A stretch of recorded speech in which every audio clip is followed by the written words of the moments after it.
So a rare bipartisan bill that gets passed through the House of Representatives. Why do you think that there was so much bipartisan support for this? Well, the bottom line was this very thin, chaotic majority could not have done it without us. That is the reality.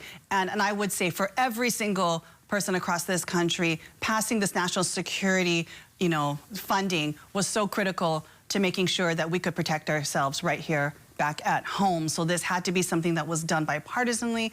It was something that Democrats stepped up and said, we have got to hurry up and do this. As you know, this has literally been waiting with the Republican majority to finally pass it. They ended up breaking it down into individual bills, but thankfully we were able to get that work done this past weekend.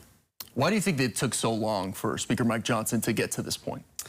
Obviously they have got a lot of differences within their caucus, but the bottom line is when it comes to making sure Putin doesn't get an inch, when it comes to Ukraine and then embolden China, North Korea, adversaries of ours right in our backyard, we had to make sure this funding was completed and done. As you know, there were tensions and divisions amongst the Israel funding.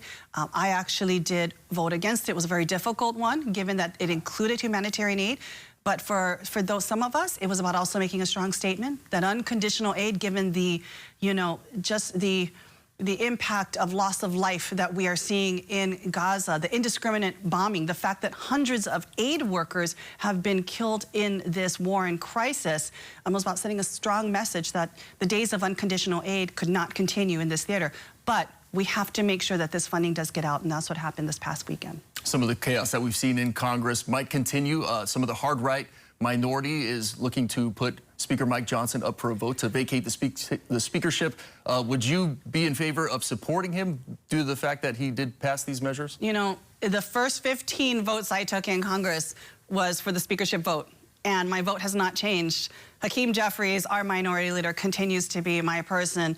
And if there are any discussions going on in Washington, D.C., Hakeem is the person who should be speaking on our behalf in terms of what would that balance looks like. But as you can tell, no matter what, no matter who is speaker, Democrats have stepped forward and stepped up to make sure that the work of the people got done. I did want to mention one other bipartisan thing that did not get through, but I was really proud of.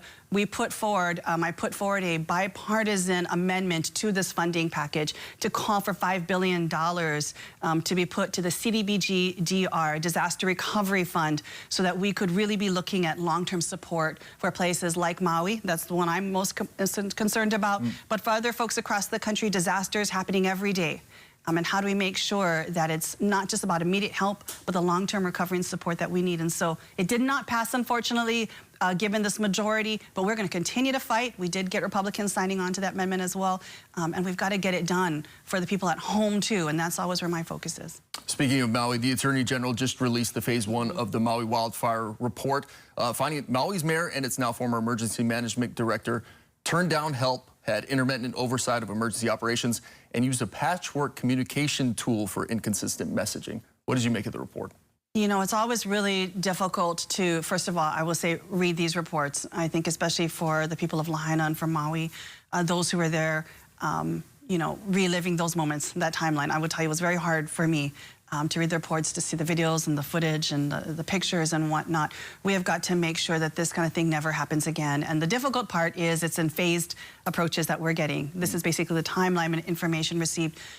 This has got to help make sure that we've got very strong and pointed questions for what we want to see in Phase 2 in terms of what happened that day, who was responsible, and then Phase 3, how can we make sure that this never happens again? So it's always difficult to know what was happening at that moment, but we have to make sure that this is about transparency for everything that happened on those very fateful, critical moments and hours, and make sure that no matter where we are in this state, that it doesn't happen again. And we know that we've got a lot of fire mitigation that we've got to work on, not just for Maui, but for every island in our state that lives under the threat of fire. Every island does, quite frankly. How can we sadly learn from this tragedy to prevent that?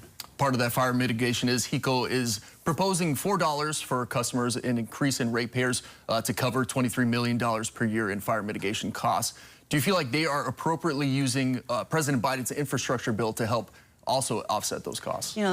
the first thing I would say is this. First and foremost, we've got to exhaust every possible federal resource that we can. Tap every dollar we are eligible for that could contribute towards fire mitigation on all of our islands throughout our state. That is the first thing we've got to make sure that we do. Leave no resource behind on the table. And then at that particular point, we know this is going to be a tremendous investment. At that point, then it's a discussion that HECO has to have with its ratepayers in terms of what needs to happen next and how it will be funded. But first and foremost, I will say this.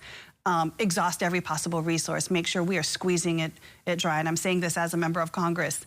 We have to make sure that before we even go to the ratepayer, we are exhausting every governmental option to be able to really invest in making our community safer. A lot of issues back here at home. You just got off the plane, so Literally. thank you for stopping by this morning. What are your plans while you're back home? You know, I'm going to be hitting a number of different islands. I'm going to be doing a town hall on Kona. On Wednesday, it's 4:30 to 5:30, a little earlier, but the flights don't get out very late in the evening that day, so please join us if you can at the West Hawaii Civic Center. I'm going to be out for kind of a grand opening of the Hanalei Wildlife Heritage Area out there on Saturday on Kauai. Going to be out touring with Kupuna and locals, Makua Valley, Kolikole Pass, Lualualei. So there's going to be a lot of things going on throughout my very wonderful district, and I'm just excited to be home for a week. And can we find a better place to be celebrating Earth Day than Hawaii? Yes, and we got some beautiful conditions today, so a good day to celebrate those.